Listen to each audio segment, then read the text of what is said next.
We'll jump from Philippe Auclair to Meabh De Burca, former Irish international. How you doing? You're very welcome. Thanks a million.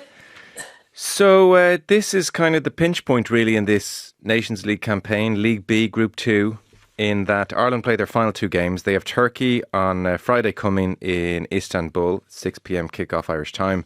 And then they have Slovenia, who kind of messed this whole thing up to begin with.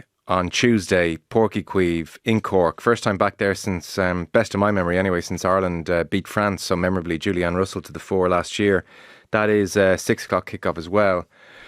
So I guess this is about catching Slovenia, who beat Ireland 4-0 in that kind of opening double header in February.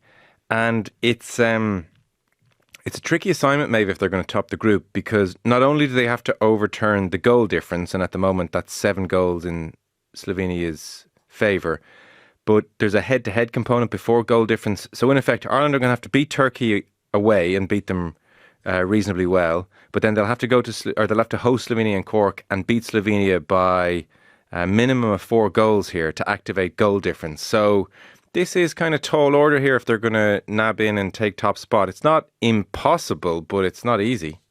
No, exactly. It's going to be a tough one. I suppose what we're really nearly hoping for as well is that Greece might get something off Slovenia on Friday night as well, while we obviously, like you said, have to get the job done first and foremost against Turkey. If we don't beat Turkey, it's finished really, I think.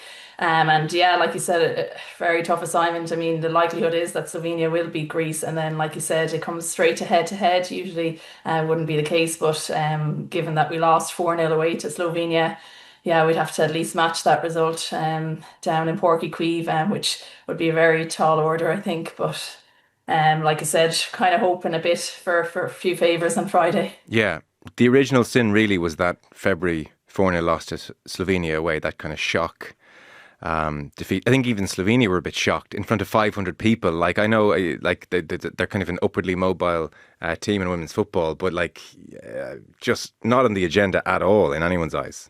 No, it really wasn't. I suppose complete disaster to be 3-0 down at half time. Really, it was game over at that point. And it's not something we've associated with these kind of the Irish team and the women's team in particular. You know, we've tended to, if we are to lose, it tends to be low scoring losses, even against the higher ranked teams. But like Slovenia are 38th in the world versus us, we're about 26th, I think, at the moment. So that was completely, like you said, it wasn't on the cards at all. And even to reverse that and to try to go out and beat them by 4 goals will be a really tall order. Yeah.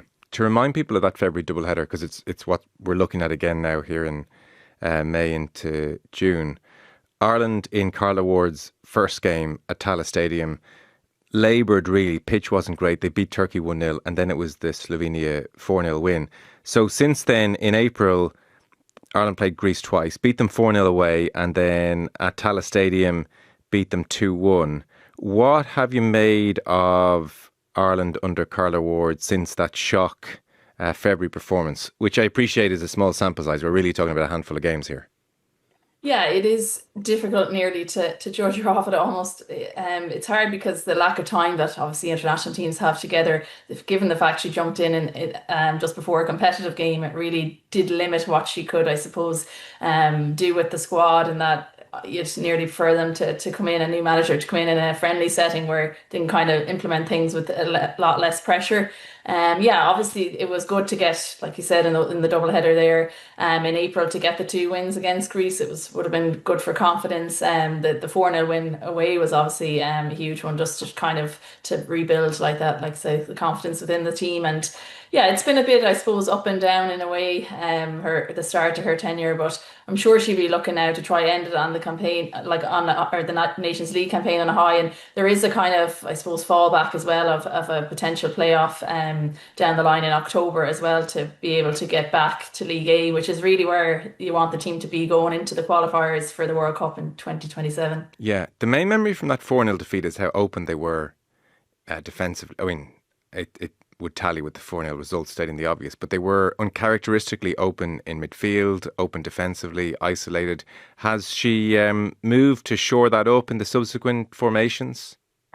I think so. I mean, we did see Ruesha Littlejohn really exposed there in the lone role in the holding mid spot, and I think she's kind of tried to move on from that and try to have a bit more stability in that midfield area in particular. I know in the last game, we had the likes of say Tyler Toland was in there as well. It seems to be a bit of a rotation between herself and Littlejohn. Obviously, Littlejohn is carrying an injury that needs to be kind of or treated all the time, and she can't often play 2 90 minutes back to back. So yeah, I think it is a little bit more. It's definitely been more stable, and we've only shipped one goal since then. So definitely looking at a lot more assured defensively, and I think Jessie Stapleton as well has come into the centre back role, and I think she's been doing really well alongside Anna Patton in there. I think they look really assured, and Jessie's still so young. I think she's doing really well in there, and obviously Louise Quinn is back in this camp as well, even though it had been announced that she was retired, but she's made herself available again one more time for Ireland. So that's good to have her leadership on board.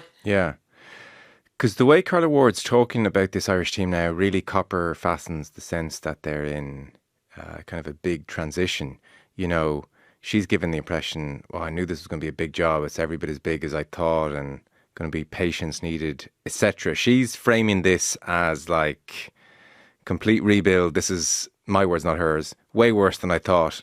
Do you agree with her when you look at the squad? Like, is she onto something here? Is her analysis correct? I think it was a lot different to how she was speaking when she took the role initially. I mean, the last time we were in Nations B, we walked the group under Eileen Gleeson, and we got 6 from 6 and 6 wins from 6. And a lot of people, I think myself included, were probably thinking it would be similar this time round. We're ranked the top in the group, so we were expecting to finish top without too much of difficulty really. And I think that's just the nature of international football, because I think the rankings sometimes don't reflect how the team is. If they're on an upward trajectory, the rankings might not catch up in enough time as the team's progress has kind of done. So yeah, I think she's going to say that probably, to protect the girls as well as herself, because if the results don't go her way, then that's kind of the storyline that's been painted. And I think League A is definitely probably, I think actually we belong maybe between League A and B. I think maybe League A is too difficult for us, and then at times League B mightn't be the same challenge, but we're definitely faced with a challenge in this group this time around anyway. Yeah. Is her analysis correct, though, when you look at the squad and the players that she has at her disposal? Like, I take your point that it takes the pressure off the players and maybe even insulates her from criticism if results don't go their way. Is your sense that it's a fair comment on her part, or is it just boxing clever and lowering expectations unnecessarily? I think it is probably fair, and it's probably a reflection of where the team is at the moment. Obviously, qualify for the 23 World Cup was amazing, and it really did. It kind of shone a light on the team in a great way. And but at the same time, when you look at the results and in those competitive games along the way to the World Cup, we didn't beat anyone in a competitive game that was ranked higher than us. So I suppose it was a favourable draw in that sense. I know we did have a draw away to Sweden, which definitely helped keep the momentum on that journey. So yeah, we had a favourable draw and did very well, and to get to the World Cup. But I think it is really difficult, and the last campaign for this summer's Euros proves that it's just really difficult to qualify for a major tournament and to do it back to back. Although obviously that we were all hoping for it to happen, it didn't happen this time round. So yeah, I think it's difficult to know where. I suppose the team is definitely should be qualifying, or we hope that they should be qualifying for tournaments. But on paper, like I said, been ranked 26th in the world is not necessarily guaranteed to be at major tournaments at the same time. Yeah, and how much pressure is maybe the wrong word, but whatever about beating Slovenia by 4 and bringing goal difference back into it and somehow gazumping them to top the group, that might be just too big an ask. But how much pressure do you think is on her to beat Slovenia at home at Páirc Uí Chaoimh to underline, if not even a massive improvement, just a steadying of the ship here? Because if Slovenia were to come and win in Cork, and that's the end of Nations League group, that's about as bad a start as you could possibly imagine off the back of where things were under Eileen Gleeson. Yeah, it is really. I like that. I would probably, yeah, almost forget about trying to beat them 4-0 and just get the result, get 3 points too. And like that, every win in international football counts towards rankings somewhere along the way. It's all about seeding and that. So every win is really important. But yeah, I think a loss, at home to Slovenia would be huge. And I think it would just, considering it's the last game of the campaign, and it will kind of define a lot of, I suppose, the feeling around the team as such. I think it'd be really important and vital to get 3 points. Yeah, if they win, they can explain away the 4-0 away from home. Our first camp Yeah, and together, then bad night. they go. I know they go to play the United States in America in June then as well, and it'll kind of, I suppose, it'll be a bit of a springboard then on to the playoffs in October. Obviously, there's going to be a huge disappointment when the Euros has been played and we're watching on without Ireland being there. But at the same time, that's out of our hands at this stage. We can only kind of do what we have in front of us at this point. Yeah. Am I wrong? I mean, given they beat Ireland 4-0, am I wrong to just put that down to a strange opening camp under a new manager and to assume that Ireland should win relatively comfortably against Slovenia and Cork? I would agree that definitely it was, wasn't what we're used to seeing away to Slovenia. I think everything that could have gone wrong probably did go wrong. People were making uncharacteristic mistakes. We were conceding from it. Ended up one of the goals started from our throw in up in the right wing, and just things that conceding from set pieces that we wouldn't usually associate with this team. And I think, yeah, I'd be confident that the girls can get a win, and yeah, and win well as well in Porky. But like I said, it's hard to look forward to that without just firstly getting that win against Turkey, because we only struggled as well against them and we just beat them 1-0 too. So it's yeah, it's a tough ask, 6 points out of the two games. Yeah, I'm definitely counting chickens here. So 1-0 win in Tala, opening game under Ward against Turkey. They're in Istanbul. They're ranked 60th in the world. I do take your point about what rankings mean and don't mean, and they struggle to kind of keep pace with rapid improvement in the women's game. And it's away from home. I don't know, there's almost a perverse thing with Ireland. Sometimes they're better away from home. Yeah, true. Less pressure too. I can't imagine there'd be a huge crowd, on Friday night. So, but yeah, Turkey in themselves, like they actually beat Greece at home 1-0 as well, and they only lost. They had another. Obviously, we beat them 1-0. They had another 1-0 loss too, and only lost 3-0 to Slovenia. So Okay. really, they're going to be a tough. It's going to be up against two. I mean, I suppose the positive is they've only scored one goal in the campaign, so hopefully they won't be a huge threat in front of our goal. But at the same time, they're a really defensively solid team, and we know we've struggled in the past being creative and opening up teams. So hopefully we won't see that on Friday night, but I would imagine that if we don't get an early goal or goal at least in the first half, it could be a case where, Turkey are really holding on, and they make it really difficult for us. Yeah. So suddenly these are two really interesting games, two really good tests of what kind of a tune Carla Ward's beginning to get out of the team. It's going to be fascinating. You mentioned goals. Erin Healey is joining up with the squad, plays for Adelaide United. American-born, qualifies through her grandmother. She's originally from San Diego, 24 years of age.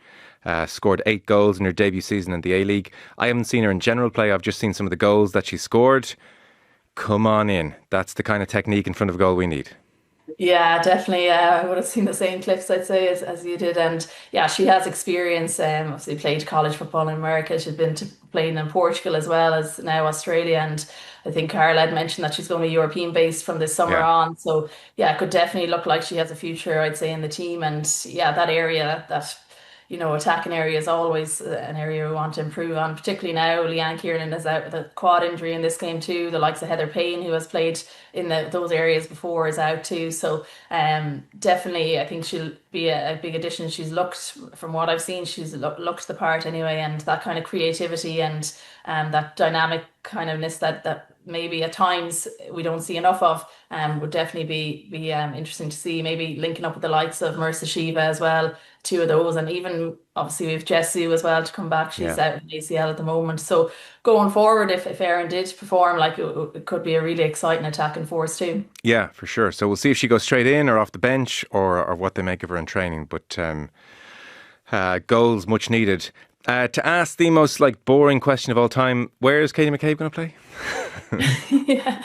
Well, she's arrived there anyway. That's the main thing I know. Got a nice welcome, by the way. I mean, that Yeah, kind in of fairness, it spoke was well of the great to mood. see. Yeah. Yeah, she had well-deserved celebrations after such great success. I mean, only the fourth Irish person or woman to win the Champions League is incredible, really. And she played such a vital part in it too. Like it wasn't like she wasn't just a squad player. She actually played the most minutes, I think, of any female player in a Champions League campaign. So, Oh, I didn't it was realize that. Wow, amazing. yeah, it was. I think she played almost 1,300 minutes across 15 games this year. So obviously Arsenal had to go through round one and round two before the groups stages. So I suppose that increases the stats, but still really impressive. And yeah, she was great in the final too. It was great to see. But yeah, where will she play? $1 million question. I suppose she did really well at left back. I think that's probably where she may start.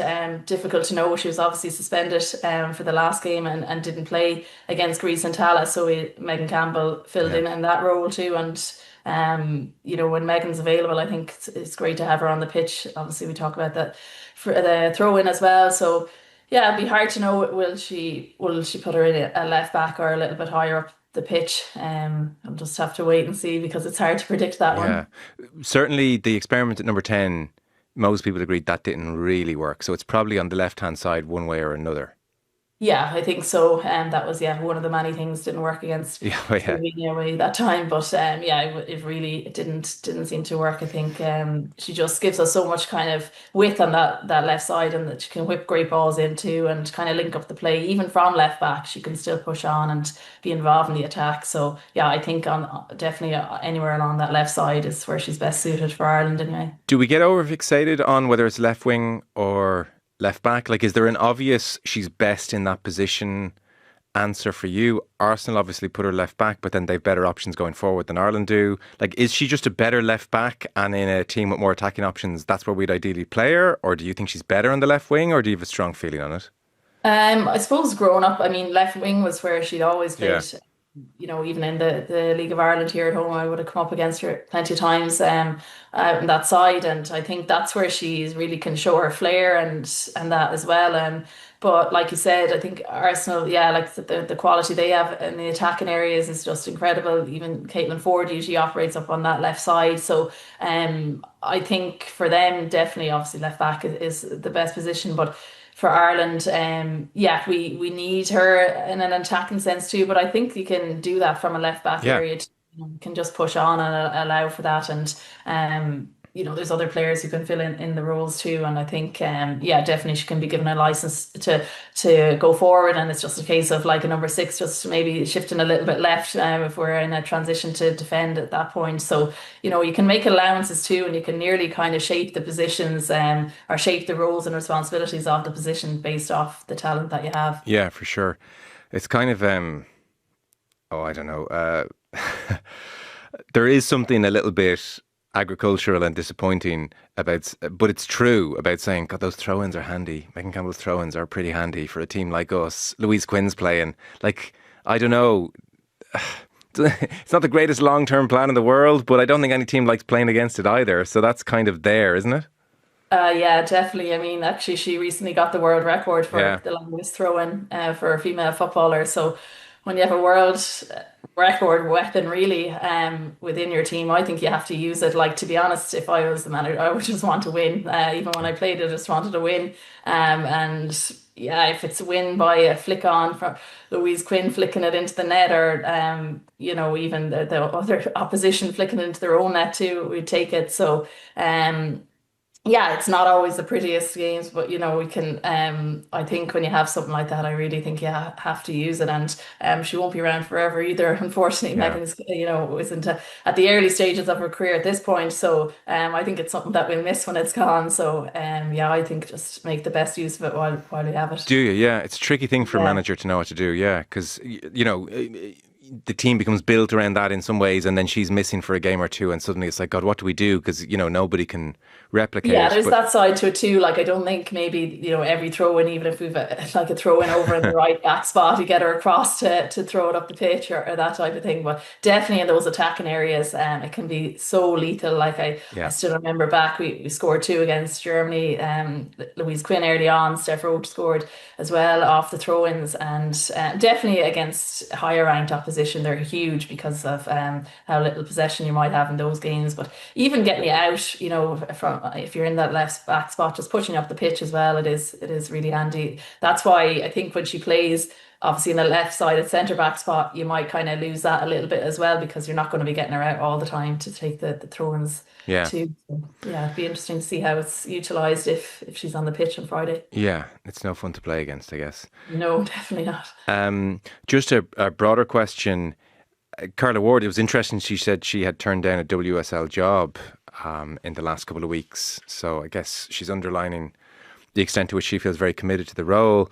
One of the reasons she was asked about her commitment to the role is there's this kind of exodus happening at the FAI at the moment. Mark Canham obviously is going, and Hannah Dingley is leaving her role as well as head of women and girls football in the FAI. There's, I guess, an assumption maybe Eileen Gleeson's going to go back into that role, but I haven't heard anything. So Hannah Dingley's going to go to Manchester City. Um, it's hard to even know what to say about her time in the role because we never heard from her. And then there were a few criticisms that we never heard from her. And then in a kind of way that the FAI do, she was suddenly, by coincidence, a few weeks later, shoved out to do a PowerPoint presentation on all the plans, which were, it didn't seem to like blow anyone's socks off either. And now she leaves. And so you kind of go and wonder what's been done for women's football in the last year there. And now someone new has to come back in. Maybe it's Gleeson, I don't know. But just doesn't feel as if, like, God, there's great momentum behind that role at the moment. No, definitely not. And you think of like we were really on the crest of a wave when the national team qualified, obviously, for their first World Cup, and there was such a feel good factor and a real buzz around the place. And yeah, like you said, it seems like almost nearly a lost opportunity. Like I don't know how much progression was done in the role. I'm sure she, behind the scenes, maybe stuff that we didn't see, but the action plan that came out was really underwhelming. I Yeah. mean, I read it and it didn't really take long to read, to be honest. Usually those plans are quite detailed in that, and it just didn't have a whole lot of substance to it for something that had been worked on for quite a while. And yeah, from that side of it, I mean, hopefully now, like you said, if it's Eileen or whoever they get into that role, hopefully they can hit the ground running because it's just such a really, really vital role. I said it before, I think it's far more important than the women's national team manager job because it's a lot more to do with the sustainability and the long-term development of the game in Ireland, which is really crucial to any national team success. Like you see it all in any country, men's, women's, like the foundation of a good national team is the success of their domestic league as well and how strong that is. So it's something that really needs to be worked on. And yeah, I just hope that it's the right person is put into that role. And yeah, like you said, I think Carla Ward is definitely there to stay in terms of that role too. And I think she had said before that it's the work-life balance really as well as a main attraction of an international job rather than the club game. So yeah, hopefully she'll be around as well just to keep that continuity, I think, within it too, which is obviously lacking in the FAI at the moment. Unless they lose at Porky Queeve and we call for her sacking on Wednesday, which would be, Yeah. let's avoid Yeah. that. Yeah, no, because even if Eileen Gleeson does go back in and she knows the game here, which is helpful, there's probably a whole degree of like, oh, Hannah Digley did this report and presented it to the public. Eileen, like, well, I see it sort of different, or may think what a lot of people thought, which there wasn't a huge, deep substance to what Hannah Dingley presented. So then it's like, okay, well, I have to go away now for 6 months or a year and come up with my plan, and then I present my plan, and I don't know. It does seem, yeah, it just definitely doesn't seem like the most efficient way of doing things, I suppose. But yeah, it's just the nature of it. When I suppose sometimes, people might take the role and then something else gets offered and it's more appealing to them. And yeah, unfortunately, it seems to be what's happened there. Yeah. Well, we'll see. Maybe they'll come out and clarify and say they're pushing ahead with Dingley's plan. I don't know. Got to give people the benefit of the doubt as well. So I think that's kind of the gist of where we are over the next couple of days. Are you predicting 2 Irish wins, or have you got a slightly worried feeling deep down? No, I think two Irish wins hopefully is Okay. what's on the cards. Definitely feeling positive about it. And yeah, hopefully, like I said, hopefully Greece can do us a favour as well on Friday night. And then, we might be going into that with a game in Páirc Uí Chaoimh with even more optimism. Yeah, brilliant. Okay. Well, look, they're two interesting games. Like, we'll know a lot more about how Carla Ward has settled into the job, I think, by Tuesday evening. So we might catch up next week and see what you make of it all. Maeve, thanks a mil. Take care. Cheers. Thanks.